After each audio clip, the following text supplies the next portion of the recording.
이런 제목으로 이 밤에 함께 말씀을 나누어 보려고 합니다. 우리는 삶 속에서 나름의 우선순위를 이렇게 따지고 매겨가면서 살아갈 수밖에 없게 됩니다. 이 땅을 살아가는 동안 내가 속한 그 모든 삶의 영역에서 우리는 생각보다 많은 일들을 이렇게 감당하면서 살아가기 때문에 그 가운데 우선순위를 따져서 그 우선순위대로 그 일들을 처리할 수밖에 없게 되는 것입니다.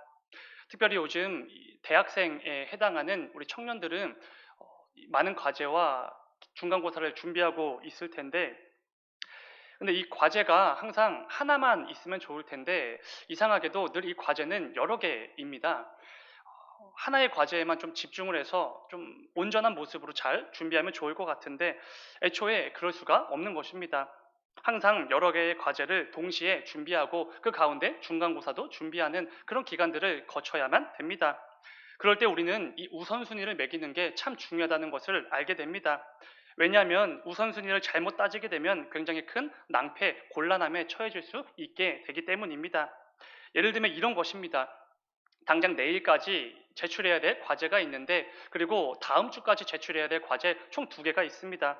그런데 이 가운데 1순위로 해결해야 될 과제는 당연히 내일까지 제출해야 될 과제가 될 것입니다. 그런데 이 우선순위를 잘못 설정해서 당장 내일이면 제출해야 될 그 과제를 하지 않고 다음 주까지 천천히 제출해도 될 그 과제를 지금 해결하고 있다면 이것은 우선순위를 잘못 따진 것입니다. 뭔가 어리석은 모습으로 지금 과제를 해결해 나가고 있다, 이렇게 볼 수 있는 것입니다. 이것만 보아도 우선순위를 잘 따지면서 그 가운데 순위를 잘 매겨서 그것들을 하나하나 차곡차곡 해내가는 것, 이게 얼마나 중요한지 분명히 알 수 있게 됩니다. 오늘은 말씀을 통해 이 우선순위에 대해서 좀 함께 나누어 보려고 합니다. 특별히 본문 말씀을 통해 우리 예수님께서는 어떤 우선순위를 가지고 살아가셨는지 그 부분을 좀 묵상해 보려고 합니다. 우리가 잘 아는 것처럼 오늘 본문은 예수님께서 너무나 사랑하셨던 제자 가룟 유다에 의해서 대적들에게 팔리셨고 붙잡히셨고 그 가운데 굉장히 긴급하고 복잡하고 소란스러운 그 사건을 담고 있는 본문입니다. 그런데 그런 감정적으로 굉장히 격하게 요동칠 수 있는 그런 상황 속에서도 우리 주님께서 꼭 붙들고 계셨던 삶의 우선순위가 무엇인지를 좀 나누어 보려고 합니다. 우리 주님께서 공생의 사역을 감당하셨던 그 모든 기간 동안, 특별히 십자가에 달려 죽으시기 그 직전까지 그 삶의 우선순위를 어떻게 매기면서 살아내셨는지 그 부분을 말씀을 통해 하나하나 나누다 보면은 깊은 묵상과 좋은 은혜들을 경험하게 될 것입니다. 이 밤에도 저와 여러분 우리 모두를 향한 주님의 말씀과 가르침에 귀를 기울이면서 그 가운데 특별한 묵상과 결단이 이루어지는 귀한 이 밤이 되기를 주님의 이름으로 축원을 드립니다. 먼저 나누어 볼 것은 이런 부분입니다. 예수님의 삶의 최우선순위는 늘 기도였다는 것입니다. 기도. 사실 몇 번을 강조해도 이 기도라는 것은 과하지가 않습니다. 기도는 우리 삶에 있어서 너무나 중요한 부분이지요. 우리는 교회 공동체에 어떤 일이 생기면 습관처럼 이렇게 말합니다. 기도합시다. 기도하자. 이렇게 말을 하지요. 그리고 함께 신앙생활하는 지체 중에서 어려움이나 문제에 직면한 사람들을 만나게 되면 주저없이 이렇게 말을 합니다. 기도합시다. 그런데 여러분, 기도합시다, 기도하자, 이 말을 우리는 왜 내뱉는 것입니까? 그냥 인사치레로, 아니면 딱히 위로할 방법이 없어서 그냥 그렇게 말을 하는 것입니까? 내뱉을 말이 없어서 기도합시다 이렇게 말하고 그냥 넘어가는 것입니까? 당연히 절대로 그렇지 않지요. 그런 것들 때문에 인사치레로 기도하자고 말하는 게 절대로 아닙니다. 오히려 우리 성도들에게 무슨 일이든지 어떤 문제와 어려움을 직면하든지 어떤 기쁨과 감사의 제목으로 넘쳐나든지 우리에게는 이 기도라는 것이 늘 최우선순위이기 때문에 기도합시다 이렇게 말을 하는 것이지요. 개인 혹은 공동체의 눈앞에 직면한 그 모든 문제와 상황들을 두고 가장 먼저 기도해야 되는 거 너무나 자연스러운 일입니다. 절대로 대단한 것도 아니고 큰 결심을 통해 이루어지는 일도 아닙니다. 우리 성도에게는 너무나 당연하고 자연스럽고 마땅한 것, 그게 바로 기도라는 것이지요. 그런데 이 사실을 우리 주님께서 자신의 삶을 통해 직접 증명해 주시지 않으셨습니까? 우리 주님 역시 삶 속에서 이 기도를 늘 우선순위에 두시고 살았다, 이거 우리는 충분히 느낄 수가 있습니다. 어떤 상황에서도 누구와 있든지 절대로 기도를 놓지 않으셨지요. 우리 주님은 기도의 모범 그 자체가 되시는 분이십니다. 우리는 이것을 꼭 기억해야 되는 것이지요. 하나님이신 성자 예수님께서 기도하셨습니다. 그리고 제자들에게 늘 기도에 대해서 강조해 주셨죠. 기도의 중요성, 기도의 방법, 기도하는 그 기도자의 마음가짐까지 전부 세세하게 가르쳐 주셨습니다. 그 정도로 기도가 중요하기 때문이지요. 우리에게 너무나 익숙하고 당연히 여겨야 될 너무나 가까운 것이기 때문에 그렇게 자주 강조해 주신 것입니다. 무엇보다 우리 교회와 성도들에게 이 기도라는 것이 늘 최우선순위가 되어야 한다는 것을 분명하게 가르쳐 주시기도 했습니다. 그것이 오늘 본문에서 고스란히 드러나게 되는 것이지요. 본문 1절의 말씀입니다. 1절, 예수께서 이 말씀을 하시고 제자들과 함께 기드론 시내 건너편으로 나가시니 그곳에 동산이 있는데 제자들과 함께 들어가시니라. 예수님께서 오늘 본문 앞에 17장에서 우리가 소위 대제사장적 기도라고 부르는 그 긴 기도를 마치신 후에 제자들과 함께 한 동산에 들어가셨다, 이렇게 말씀을 합니다. 요한은 이 동산의 정확한 이름을 밝히고 있지는 않지만 다른 복음서들을 통해 이 동산이 우리에게 익숙한 겟세마네 동산이라는 것을 우리는 잘 알 수 있습니다. 여러분, 겟세마네 동산하면 무엇이 떠오르십니까? 바로 떠오르는 것이 있죠. 우리 주님께서 십자가에 달리시기 전 마지막으로 드리셨던 그 기도가 떠오를 수밖에 없습니다. 땀방울이 땅에 떨어질 때 마치 핏방울처럼 보일 정도로 처절하게 간절하게 하나님 아버지 앞에서 부르짖으셨던 그 기도가 떠오르는 것이지요. 이 잔을 내게서 좀 옮겨달라고 그 처절한 우리 주님의 기도가 겟세마네 동산 하면 떠오를 수밖에 없는 것입니다. 우리 주님 이제 곧 대적들에게 잡히셔서 불법으로 가득한 재판을 받으시게 됩니다. 그리고 빌라도에 의해 사형 선고를 받으시고 십자가에 달려 죽게 되실 거 다 알고 계셨습니다. 하나님이시니까요. 그 가운데 상상도 할 수 없는 고통과 모욕과 폭력을 당하게 되실 거 당연히 알고 계셨지요. 그리고 끝내 그 십자가에 달려 죽게 되실 것까지 전부 다 알고 계셨습니다. 그러나 그 길, 온 세상을 구원하시기 위한 그 길, 십자가의 길이 자신만이 갈 수 있는 길이라는 것을 너무나도 잘 아셨기에 묵묵하게 그 십자가의 길로 나아가셨습니다. 그런데 그 십자가의 길로 나아가시기 전에 먼저 이 겟세마네 동산으로 가셔서 마지막 힘을 짜내셔서 처절하게 간절하게 하나님 아버지께 기도로 부르짖었다라는 것입니다. 만왕의 왕이 되시는 성자 하나님께서 초라한 인간의 몸을 입고 이 땅에 오셨습니다. 온 세상을 구원하시기 위한 성부 하나님의 그 뜻에 순종하시기 위함이지요. 아버지의 그 원대한 구원 계획을 온전히 성취하시기 위해 오셨던 것입니다. 중요한 것은 우리 주님은 그 원대한 계획의 마침표, 핵심과도 같은 그 십자가의 길로 나아가시기 직전에 먼저 하나님 아버지께 나아가 기도로 부르짖으셨다는 것입니다. 이 사실을 절대로 잊으면 안 됩니다. 우리가 오늘 함께 읽었던 본문 말씀은 예수님께서 바로 그 겟세마네 동산으로 나아가셨다라는 말씀으로 시작이 되는 것이지요. 그런데 요한은 이 겟세마네 동산에 대해서 이렇게 말을 합니다. 이어지는 2절입니다. 2절, 그곳은 가끔 예수께서 제자들과 모이시는 곳이므로 예수를 파는 유다도 그곳을 알더라. 그곳은, 그러니까 겟세마네 동산은 가끔 예수께서 제자들과 모이시는 곳이라 이렇게 표현을 하고 있는 것입니다. 사실 이 말씀만 두고 보면 마치 예수님께서 겟세마네 동산에 기도하러 가셨던 횟수가 매우 적어 보이기도 합니다. 아, 가끔씩 기도하러 가셨구나, 드문드문 기도하러 가셨구나, 이렇게 들리기도 하는 말씀이지요. 가끔이라는 이 표현 자체가 큰 간격을 두거나 뭔가 드문드문 어떤 상황이 벌어질 때 사용하는 표현이지 않습니까? 그런데 한글 성경에는 이 부분이 가끔 이렇게 번역되어져 있지만 헬라어 원어로 보면은 전혀 다르게 기록되어진 것을 보게 됩니다. 원어 성경을 보면 이 부분이 폴라키스라는 헬라어 단어가 사용됐는데 이것은 굉장히 여러 번, 굉장히 수시로, 이런 의미의 단어입니다. 그러니까 이런 의미의 말씀인 것이지요. 예수님께서는 이 겟세마네 동산에 가끔씩 드문드문 기도하러 가신 게 아니라는 것입니다. 오히려 매우 여러 번, 매우 수시로 기회가 될 때마다 기도하러 가셨다, 이런 말씀이 되는 것이지요. 이를 통해 우리는 예수님께서 자신의 그 삶의 우선순위 맨 위에다가 무엇을 두고 사셨는지 분명히 알 수 있습니다. 바로 기도입니다. 기도. 수시로 기도하셨다는 거 우리가 분명히 알 수 있는 것이지요. 자신이 감당하셔야 할 그 모든 공생의 사역과 그 단단한 일정들, 그리고 십자가를 앞둔 상황까지 우리 주님은 그 가운데 수시로 기회가 될 때마다 하나님 아버지께 나아가 기도하셨다라는 것입니다. 근데 여러분, 이게 굉장히 놀라운 것인 이유는 우리가 잘 아는 것처럼 예수님께서 감당하셨던 공생의 사역은 그렇게 여유로운 사역이 아니었기 때문입니다. 참 힘드셨고 분주하셨던 사역이지요. 여유가 이게 중간중간 있고 굉장히 많은 시간이 비고 그런 사역의 모습이 절대로 아니었다는 것입니다. 이것을 어떻게 알 수 있습니까? 복음서 말씀을 읽다 보면은 알 수 있지요. 복음서 곳곳에는 예수님께서 매우 피곤해하셨고 지치셨고 잠드셨고 털썩 주저앉으셨다라는 표현들이 종종 등장하게 됩니다. 근데 그 표현들이 언제 등장하는 것입니까? 공생의 사역을 감당하시는 중간중간 그 말씀들이 들어가 있는 것이지요. 그만큼 예수님의 사역이 바쁘고 분주했다는 것을 우리는 분명히 알 수 있습니다. 쉴 틈 없이 힘든 사역의 연속이었구나라는 것 분명히 알 수 있지요. 중요한 것은 그런 와중에서 예수님께서는 수시로 기회가 될 때마다 기도하러 가셨다라는 것입니다.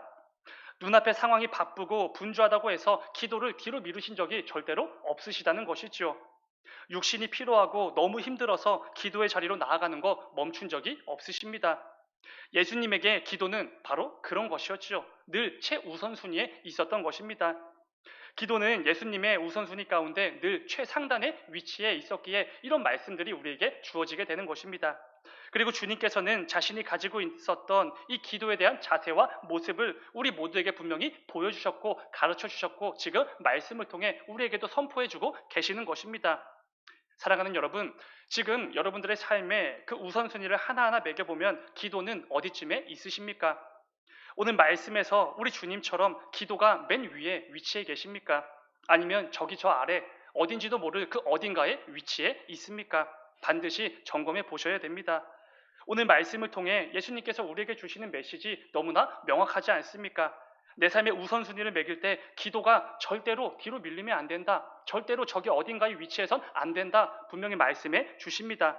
그것을 늘 주의하여 이 기도를 내 삶의 최우선순위로 두라. 이렇게 분명히 선포해 주시는 것이지요. 부디 오늘 말씀을 기억하시면서 우리가 성도로 이 땅을 살아가는 동안에 내 삶의 우선순위 최상단에 항상 하나님 아버지 앞에 나아가 늘 간절히 처절히 부르짖는 그 기도가 있게 되기를 간절히 소망합니다. 사도 바울의 쉬지 말고 기도하라 이 겉면의 말씀처럼 우리는 정말로 쉬지 않고 기도하는 사람들처럼 살아야 되는 것입니다. 물론 사람이 쉬지 않고 기도하는 거 물리적으로 불가능하지요. 말이 안 됩니다. 그런데 마치 쉬지 않고 기도하는 사람처럼 살아갈 순 있지 않습니까? 기도를 내 삶의 최우선으로 여기며 살아갈 순 있지 않습니까? 누가 봐도 저 사람은 쉬지 않고 기도하는 기도의 사람이구나 이 모습들 보여주면서 살 수는 분명히 있다는 것입니다. 또한 여러분 누가가 기록하고 있는 것처럼 우리 예수님의 습관은 기도였습니다. 예수님께서 기도하러 나아가실 때 이렇게 표현을 하죠. 예수께서 습관대로 기도하러 가셨다. 이런 말씀들이 등장하게 됩니다. 그런데 여러분 도대체 기도를 얼마나 많이 해야지 기도가 습관처럼 보이게 되는 것입니까? 적어도 이 기도라는 것이 어떤 큰 일이 있어야지만 아니면 내 삶에 기적 같은 일이 필요할 때만 기도하는 것 그런 모습들이 있다면 기도는 절대로 습관처럼 보일 수가 없을 것입니다. 물론 이러한 때에도 당연히 하나님 아버지 앞에 나와 기도로 간구하는 거 너무나 당연하고 마땅하지만 내가 보기에 큰 일이 아니더라도 항상 기도하는 자들만이 이 기도가 습관처럼 보일 수 있다는 것이지요. 기도해야 될 상황이 있고 기도 안 하고 그냥 넘어가도 될 상황이 따로 있는 거 절대로 아니지 않습니까? 무슨 일이든지 크든지 작든지 그 중요도가 많든지 적든지 이 기도하는 것이 너무나 당연하고 또 자연스러워서 마치 기도가 습관처럼 되어버리셨던 우리 주님의 모습이 우리에게도 반드시 있어야만 되는 것입니다. 오늘 말씀을 통해 우리에게 보여주신 우리 주님의 그 기도의 모습처럼 저와 여러분 모두가 이 기도하는 것이 마치 습관처럼 되어서 쉬지 않고 기도하는 사람처럼 보여지는 기도의 사람으로 꼭 세워지게 되기를 주님의 이름으로 축원을 드립니다. 그렇다면 또 한 가지 나누어 볼 예수님의 우선순위는 이것입니다. 이건 역시 너무나 중요한 것인데요. 이것입니다. 늘 하나님 아버지의 뜻대로 살아가는 것입니다. 그분의 말씀에 순종하는 것, 그분께 영광이 되는 삶을 위해 애쓰는 것, 바로 이런 것들이지요. 여러분 앞서 잠시 나눈 것처럼 예수님께서는 십자가에 달리시기 직전에 겟세마네 동산에서 밤새 하나님 아버지께 부르짖으셨습니다. 이 잔을 내게서 좀 옮겨달라고 처절하게 하나님 아버지께 부르짖으셨고 간구하셨지요. 왜냐하면 그 정도로 이 십자가의 길은 너무나 고통스럽고 치욕스럽고 끔찍한 것이기 때문입니다. 예수님은 완전한 하나님이신 동시에 완전한 사람이시지 않으셨습니까? 그렇기에 당연히 저와 여러분이 느끼는 그 모든 육체의 고통 당연히 느끼십니다. 그 모든 모욕, 치욕까지도 다 전부 동일하게 느끼시는 분이시지요. 그렇기에 십자가의 길은 예수님께도 너무나 두렵고 치욕스럽고 걱정이 되고 염려가 되는 너무나 가기 싫은 길이었을 수밖에 없지요. 우리 역시 이 땅을 살아가는 동안에 하나님께서 요구하시는 그 삶의 모습들이 있지 않습니까? 말씀을 통해, 교제를 통해, 주변 사람들을 통해서 내게 요구하시는 그 모습들이 정말로 있습니다. 그런데 하나님 말씀에 순종하면 내 삶에 들이닥치게 될 그 온갖 고난과 어려움, 곤란함이 조금이라도 보이기 시작하면 우리는 곧바로 그 말씀을 버리게 됩니다. 그 말씀을 등지게 되는 것이지요. 하나님께서 내게 요구하셨던 그 삶의 모습들을 너무나 쉽게 포기해 버립니다.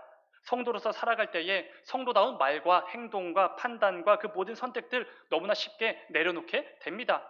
곤란함과 어려움이 찾아오기 때문이지요. 그런데 오늘 말씀에서 우리 예수님께서는 그렇게 안 하셨다는 것입니다. 그런 상황에서도 끝까지 하나님 말씀에 순종하셨지요. 끝까지 하나님 아버지의 뜻을 이루시기 위해 한 걸음씩 계속해서 전진해 나가셨습니다. 2절 말씀을 다시 한번 읽어보면 이렇게 말씀합니다. 2절, 그곳은 가끔 예수께서 제자들과 모이시는 곳이므로 예수를 파는 유다도 그곳을 알더라. 아멘. 지금 예수님께서 제자들과 함께 겟세마네 동산에 오셨습니다. 그런데 이곳을 누구도 알고 있었습니까? 예수님을 팔아넘겼던 그 가룟 유다, 그도 알고 있었던 곳입니다. 예수님을 대적들에게 고작 은 30을 받고 팔아넘겼던 그 가룟 유다도 겟세마네 동산에 가면은 예수님을 만나게 될 거, 예수님을 잡을 수 있게 된다는 거 잘 알고 있었다는 것이지요. 오늘 본문을 기점으로 가룟 유다는 예수님과 완전히 등을 지게 됩니다. 이전까지만 해도 3년 내내 예수님과 동고동락했던 제자이지만 이 이후로 이제 완전히 등을 지게 되는 것이지요. 그런데 여러분, 3년 내내 예수님께서 가룟 유다에게 어떤 모습을 보여주셨겠습니까? 수시로 기회가 될 때마다 겟세마네 동산에 나아가셔서 기도하셨던 그 모습을 3년 내내 가룟 유다에게 보여주셨던 것이지요. 그래서 가룟 유다 역시 예수님께서 겟세마네 동산에 오셔서 기도하실 거 너무나도 잘 알고 있었던 것입니다. 예수님께서 기회가 될 때마다 수시로 기도하러 오셨던 이 동산에 오기만 하면은 내가 그 예수를 대적들에게 팔아넘길 수 있다는 거 잘 알고 있었던 것이지요. 이것은 곧 예수님을 떠나 대적들에게 달려간 그 가룟 유다에게는 너무나 좋은, 너무나 이렇게 행운과도 같은 기회였다는 것입니다. 그래서 가룟 유다는 예수님을 잡기 위해 혈안이 된 그 대적들과 함께 정말로 예수님을 붙잡기 위해 겟세마네 동산으로 오게 됩니다. 이어지는 3절, 유다가 군대와 대제사장들과 바리새인들에게서 얻은 아랫사람들을 데리고 등과 횃불과 무기를 가지고 그리로 오는지라. 예수님께서 너무나 사랑하셨던 그 제자 가룟 유다가 정말로 예수님을 붙잡기 위해 대적들을 이끌고 몰려왔습니다. 그런데 여러분, 중요한 것이 있지요. 이 모든 일들 예수님께서 이미 다 알고 계신 일이라는 것입니다. 전부 다 알고 계셨지요. 이어지는 4절의 말씀입니다. 예수께서 그 당할 일을 다 아시고 나아가 이르시되 너희가 누구를 찾느냐? 이렇게 말씀하십니다.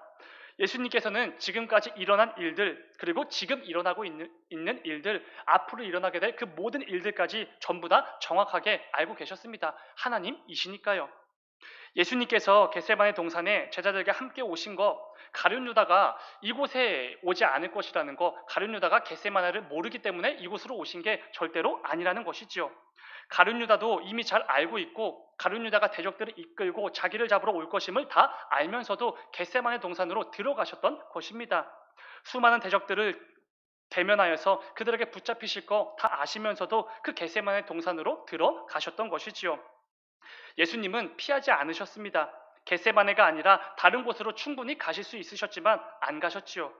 마치 내가 여기 있으니 와서 나를 잡아가라 라고 말씀하시는 것처럼 너무나 대놓고 버젓이 그 겟세마네 동산으로 제자들과 나아가셨던 것입니다. 그렇다면 이 부분이 중요하죠. 왜 겟세마네로 가셨는가 라는 것입니다. 왜 가룟 유다가 제적들을 이끌고 올 그 모든 것들을 다 아시면서도 그 동산으로 굳이 들어가셨는가 라는 것이지요. 사실 이유는 딱 한 가지입니다. 하나밖에 없지요. 십자가의 길을 가시기 위해서였습니다. 십자가의 길을 가셔야만 했기 때문에 겟세마네 동산으로 가실 수밖에 없으셨던 것이지요. 온 세상을 구원하시기 위한 하나님 아버지의 그 원대한 뜻이 이루어지도록 그 자리로 스스로 나아가셨던 것입니다. 예수님께서 만일 자기 자신의 안위와 유익만을 생각하셨다면 절대로 안 가셨겠지요. 겟세마네 근처에도 안 가셨을 것입니다. 그 자리를 피해 다른 곳으로 나아가셨겠지요. 그러나 그것이 하나님 아버지의 뜻이기 때문에, 그것이 아버지 말씀에 순종하는 길이기 때문에, 그것이 하나님께 영광을 돌리는 길이기 때문에 겟세마네 동산으로 나아가셨던 것입니다. 우리는 여기서 우리 주님께 있었던 또 다른 우선순위를 하나 알 수 있게 됩니다. 무엇입니까? 하나님 말씀에 순종하는 것, 하나님의 영광을 위해서 살아가는 것, 하나님 뜻을 이루기 위해 살아가는 것, 바로 이것입니다. 하나님이신 성자 예수님은 하나님과 동등한 권세를 가지신 분이시지 않습니까? 요한복음 10장 18절을 보면은 이렇게 말씀합니다. 18절, 이를 내게서 빼앗는 자가 있는 것이 아니라 내가 스스로 버리노라. 나는 버릴 권세도 있고 다시 얻을 권세도 있으니 이 계명은 내 아버지에게서 받았노라 하시니라. 여기서 말하는 이것은 생명을 의미하지요. 우리 주님께는 하나님과 같이 생명을 버릴 권세도 있으셨고 그 생명을 다시 취할 권세도 있으신 분이셨습니다. 그런데 하나님 아버지의 뜻을 이루시기 위해서, 그분께 영광이 되어지는 그 사역을 충성스럽게 감당하시기 위해서 자신의 목숨까지도 기꺼이 내어 놓으셨다라는 것입니다. 세례 요한이 말했던 것처럼 보라, 세상 죄를 지고 가는 하나님의 어린 양이로다. 이 말씀처럼 우리 주님은 아버지의 뜻을 이루시기 위해서 자신을 기꺼이 온 세상의 죄를 대신 짊어지신 하나님의 어린 양으로서 내어 주셨던 것입니다. 예수님의 우선순위가 최상단에 이 하나님 아버지가 계셨기 때문에, 하나님의 말씀과 하나님의 뜻이 있었기 때문에 가능했던 일입니다. 예수님께서 자신의 우선순위 최상단에 늘 하나님 아버지를 두고 살아가셨다는 거, 우리는 이 말씀을 통해 얼마든지 묵상할 수 있게 됩니다. 그 가운데 분명히 알 수 있는 대목이 하나 있지요. 함께 읽었던 본문 3절을 보면은 가룟 유다가 누구와 함께 왔다고 말하고 있습니까? 로마 군대와 함께 예수님을 잡으러 왔다, 이렇게 말을 합니다. 여기서 말하는 군대는 적게는 200명에서 많게는 600명까지 이르는 군대를 의미하는 단어가 사용됩니다. 그런데 오늘 본문 뒤에 이어지는 12절 말씀을 보면은 그 군대와 함께 천부장이 함께 왔다, 이런 말씀이 등장하게 됩니다. 천부장은 로마 군대의 장교 계급에 해당하는 장교이지요. 지휘관을 의미합니다. 그런데 약 1000명의 군사를 지휘하는 지휘관을 의미하는 단어이지요. 그러니까 오늘 본문 말씀에서 예수님을 잡기 위해 몰려왔던 그 군대의 수가 정확히 얼마인지는 알 수 없지만 적게는 수백 명에서 많게는 1000명에 이르는 굉장히 많은 군사들이 몰려왔다라는 것입니다. 제 군대에 있을 때 제 소대원이 35명이었는데 이 새까맣고 빡빡민 35명만 모여도 굉장히 바글바글한 것을 제가 알고 있습니다. 그런데 무려 1000명에 이르는 군사가 지금 예수님을 잡기 위해 그 동산에 몰려들었다라고 한다면 정말 많은 인파가 몰려들었구나라는 것을 알 수 있지요. 그런데 여러분, 자신을 잡기 위해 1000명이나 몰려온 그 군대를 보고 예수님께서 어떻게 생각하셨을 것 같습니까? 어떤 마음이 드셨을 것 같습니까? 두려우셨을까요? 생각보다 너무 많은 군대가 몰려와서 놀라셨을까요? 당연히 그렇지가 않죠. 왜 그렇습니까? 예수님께서는 자신을 보호하기 위해서 어설프게 그 작은 칼을 휘둘렀던 베드로에게 내뱉으셨던 그 말이 있기 때문입니다. 오늘 본문과 동일한 본문을 다루고 있는 마태복음 26장 53절의 말씀 보면은 주님께서 이렇게 말씀하시지요. 너는 내가 내 아버지께 구하여 지금 12군단 더 되는 천사를 보내시게 할 수 없는 줄로 아느냐? 아멘. 여러분, 이게 어떤 말씀입니까? 이 말씀 한 구절만으로도 예수님이 얼마나 위대한 분이신지, 얼마나 전지전능한 분이신지 고스란히 알 수 있는 말씀이지요. 예수님은 지금이라도 당장 자기 자신을 위해서 12군단도 더 되는 군대를 동원하실 수 있는 그 충분한 능력을 갖추신 분이십니다. 한 개 군단이 약 4만 명 정도가 되니까 그 4만 명의 한 군단이 12군단이나 동원하실 수 있는 분이 예수님이셨습니다. 그런데 그런 예수님 눈앞에 1000명의 군대가 몰려왔다고 해서 예수님께서 두려워하셨겠습니까? 놀라지도 않으셨겠죠. 주님 보시기에 너무나 하찮고 보잘것없고 초라한 군대에 불과했을 것입니다. 근데 여러분, 이 부분이 중요하지요. 우리 주님께서는 그렇게 하찮고 초라해 보이는 군대의 손에 자신의 몸을 스스로 내어 주셨다는 것입니다. 세상 모든 것을 창조하신 말씀 그 자체이신 예수님께서 피조물에 불과한 그들의 그 하찮은 손에 스스로 몸을 붙잡히셨다라는 것이지요. 왜 그렇게 하신 것입니까? 이유는 역시 간단합니다. 오직 하나님 아버지의 뜻을 이루시기 위함이지요. 하나님 말씀에 순종하시기 위함이었습니다. 그것이 하나님께서 영광을 받으시는, 하나님께서 기뻐 여기실 만한 일이시기 때문에 자신을 기꺼이 낮추시고 그 피조물에 불과한 하찮은 군대에 자신의 몸을 내어 주셨던 것입니다. 그리고 그 주님께서 우리에게도 이 우선순위가 저와 여러분들의 삶에도 반드시 있기를 분명히 원하시는 것이지요. 빌립보서 2장 8절의 말씀인데 우리 말씀 함께 읽겠습니다. 시작. 사람의 모양으로 나타나사 자기를 낮추시고 죽기까지 복종하셨으니 곧 십자가에 죽으심이라. 아멘. 사랑하는 여러분, 자기를 한없이 낮추시고 죽기까지 아버지 뜻에 순종하셨던 그 예수님처럼 우리 역시 죽기까지 하나님 아버지 말씀에 순종할 수 있어야 됩니다. 이게 우리 주님의 뜻이지요. 주님의 명령이자 말씀입니다. 근데 여러분, 우리는 죽진 않을 것입니다. 말씀 때문에 그 말씀 순종한다고 해서 목숨을 잃지는 않습니다. 그런데 성도라면 그 정도의 각오는 가지고 살아가야 되지 않겠습니까? 우리 주님이 보여주셨던 정말로 그 목숨을 내어주셨던 그 모습을 기억하면서 적어도 그 정도의 각오는 가지고 이 땅을 성도로서 살아가 봐야 되지 않겠습니까? 오늘 말씀을 기억하시면서 저와 여러분 모두가 이 땅을 살아가는 동안에 내가 원하는 것, 그리고 이 세상이 내게 요구하는 그 모든 것들보다 하나님 말씀에 순종하며 그분께 영광이 되는 일들을 내 삶의 최우선순위로 두고 살아가게 되기를 주님의 이름으로 축원을 드립니다. 이를 통해 우리에게 말씀해 주셨던 것처럼 먹든지 마시든지 무엇을 하든지 아무런 상관이 없는데 다 하나님의 영광을 위해서 하라 라고 주셨던 그 말씀처럼 우리 모두에게 주어진 그 모든 삶의 순간순간을 통해 늘 하나님께 영광을 돌리는 귀하고 복된 삶을 살아내시는 저와 여러분이 되기를 주님의 이름으로 축원을 드립니다. 잠시 기도하겠습니다. 사랑하는 주님, 아버지, 우리가 이 땅을 살아가는 동안 내 삶의 우선순위로 최상단에 두고 살아가야 될 그 많은 것들이 넘쳐나는 세상에 살아가고 있습니다. 그런데 아버지, 그 가운데 분별할 수 있는 능력과 지혜를 허락하여 주옵소서. 그 가운데 내가 원하는 것, 그리고 이 세상이 내게 요구하는 그러한 것들이 아니라 오늘 말씀에서 예수님께서 보여주셨던 것처럼 하나님 아버지의 그 말씀에 순종하는 것, 하나님의 영광을 위해서 살아내는 것, 그리고 늘 하나님 아버지 앞에 나아가 기도로 나아가는 것, 이러한 것들이 우리 삶의 최상단에 위치할 수 있도록 아버지 인도하여 주시옵소서. 이를 통하여서 우리의 삶이 더욱더 성도답게 하시고 우리의 삶 가운데 부족하고 연약한 가운데 성령 하나님의 그 충만하심과 하나님의 긍휼과 자비와 은혜로 덮어주셔서 우리 주님을 더욱더 닮아가고 주님 보시기에 합당한 모습으로 잘 살아내는 우리 모두가 되어질 수 있도록 인도하여 주시옵소서. 아버지, 이 밤에 또 기도하며 나아가려고 합니다.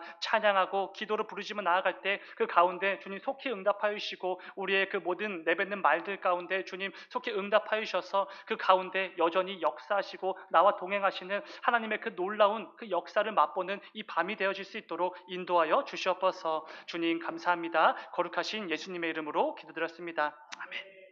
우리 말씀 생각하면서 함께 찬양